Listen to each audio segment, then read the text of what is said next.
So good morning everyone and welcome back to another vlog of 90s Bong. চুলে just shampoo করলাম ঘুম থেকে উঠে, ঠান্ডাও লেগে গেছে হালকা করে।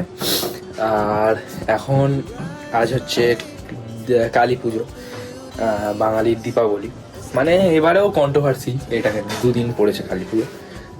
যাই হোক, আগের ব্লগটা শিডিউল করলাম, কিছু টেকনিক্যাল প্রবলেম আছে ল্যাপটপে, যার জন্য দেরি হচ্ছে প্রত্যেক ব্লগ শিডিউল করতে, কারণ সব কিছু পারচেস করতে হয় ম্যাকবুকে, এটাই হচ্ছে সবচেয়ে বড় সমস্যা।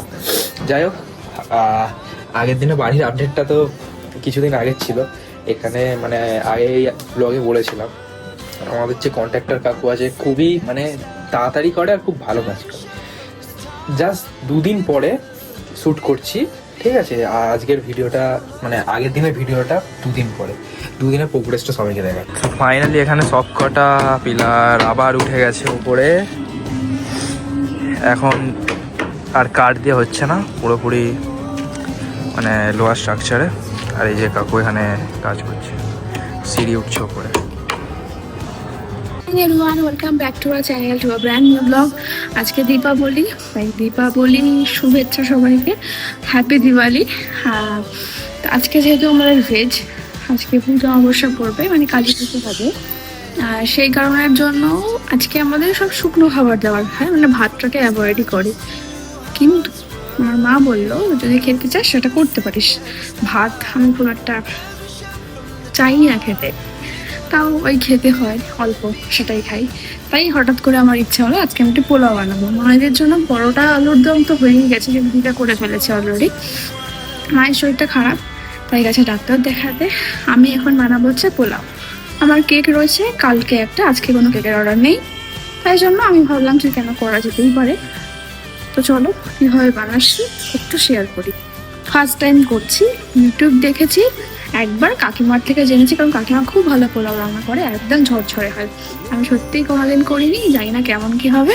তো চলো আমার এই কাঁচা হাতের পোলাও রান্নাটা তোমাদেরকে দেখো। অল্প একটু ঘি আর একটু তেল দিয়ে দিয়েছি, সাদা তেল, গরম মশলা, গোটা গরম মশলা। হ্যালো, আমাদের দারচিনি নেই, তাই আর একটু দেখো না, ভাইটাল পার্ট। আমি জলটা গরম করে দিয়ে দিয়েছি, একটু ফুটিয়ে নেবো, দেন তারপরে একদম লবণটা চাপা দিয়ে যাবো। তারপর বাকিটা শেয়ার করছি কি হয়। আপনার চালটা পুরো আমি ফার্স্টে ধুয়ে নিয়েছি, ধুয়ে শুকনো করেছি, তেলের মধ্যে আদা, চিনি, নুন, একটু গরম মশলা, একটু হলুদ দিয়ে ঘি দিয়ে জিনিসটাকে মাখিয়েছি। এই ব্যাপারটা এখন এরকম। দুটো কাঁচা লঙ্কা নিয়েছি, এখানে গোটা গোলমরিচ বলছি, গোটা গরম মশলা, তেজপাতা রয়েছে, আর এখানে রয়েছে কালো কিশমিশ। ঠিক আছে, এটা এখন এতটুকুই দেবো, কারণ বেশিটা বাড়িতে পছন্দ করি, যখন সবার জন্যই হবে অল্প অল্প। তো চলো শুরু করা যাক। তোর বাজি কিনে ফেলেছে, আগেদের বাজিগুলোকেই আজকে আমি ফাটাবো। আমি তো কিনিনি, তো অনেকগুলো ব্যাগ বাজি হয়েছে। একটা বোতল জোগাড় করবি, রকেটগুলো ফাটানো যাবে। আর এর এখানে ব্যাগ, এই ব্যাগ তোরা দেখবি, আমি ফাটাবো। স্পেশাল বিড়ি বাজি, রোদ্দুরে গরম হয় কেমন টেম্পার দেখি, চল ফাটা। সে বোম টোম থেকে আমি আবার দূরেই থাকি বাবা, আমি না ফাটাবো। ওরে বাপরে বাপ, বিশাল আওয়াজ, এত ভয় নিয়ে আমি বাজি ফাটাবো। কালী পুজো উপলক্ষে কি বানিয়েছো? এটা আগ বানিয়েছি, শ্রী বলে একে, হ্যাঁ চলতি ভাষা আগই বলে।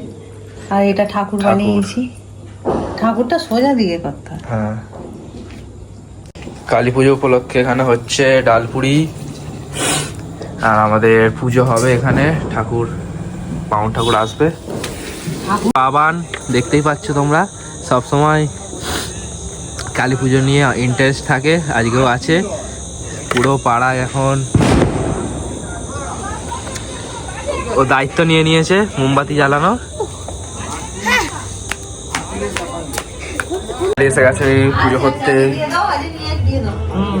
ব্যাগে ঢুকিয়ে ব্যাগটাকে নিয়ে পালাবে বাইরে থেকে।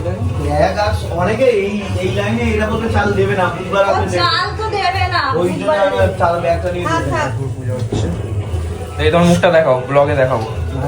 হ্যাঁ, ওম বিষ্ণু বিষ্ণু, ওম তদ বিষ্ণু পরামং প্রধম সদা প্রশান্তি সুরায়া তুমাসন ভবেশন বিনিয়োগ কৃত্তিত্বয়া দিতা বাংলিতং তন্ত্র ধারণাসন প্রচশনায় নমঃ পুষ্পে পুষ্পে। এটা আমাকে দাদা দিয়েছিল রাখিতে, এই ভাউচার থেকে আমি কিনেছিলাম হচ্ছে একটা গিফট।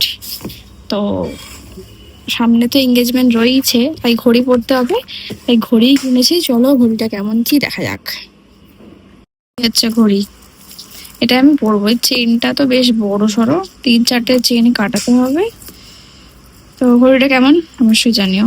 মোটামুটি সব জায়গায় মোমবাতি জ্বালানো কমপ্লিট। আমি রেডি হয়েছি, বললো আসছে ভিডিও করার জন্য, একটা রিলস শ্যুট হবে আর কি।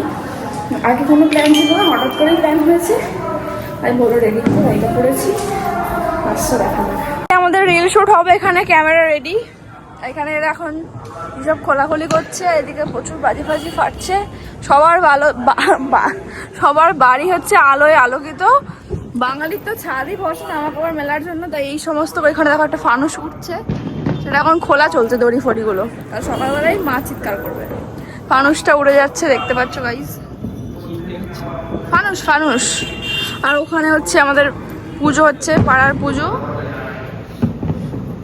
আর এই যে পাড়াটা এরকম আলোকিত, আমাদের বাড়িটাও আলোকিত হয়েছে, সেটা বাইরে থেকে দেখাতে হবে, তাই পরে দেখাবো, ঠিক আছে।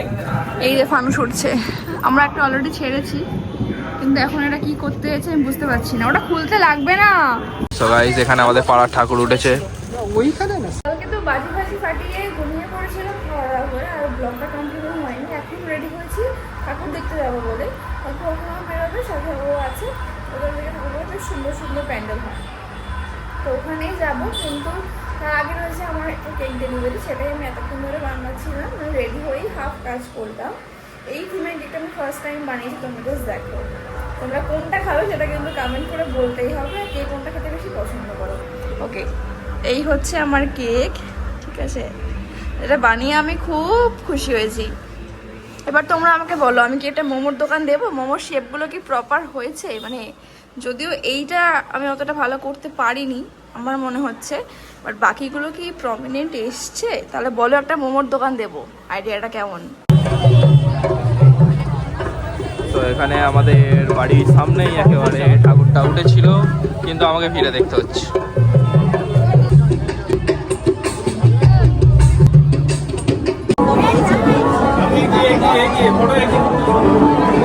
আমরা আমাদের পাশে এলাম আর একটা বাবার এখানে আসে দাঁড়িয়ে।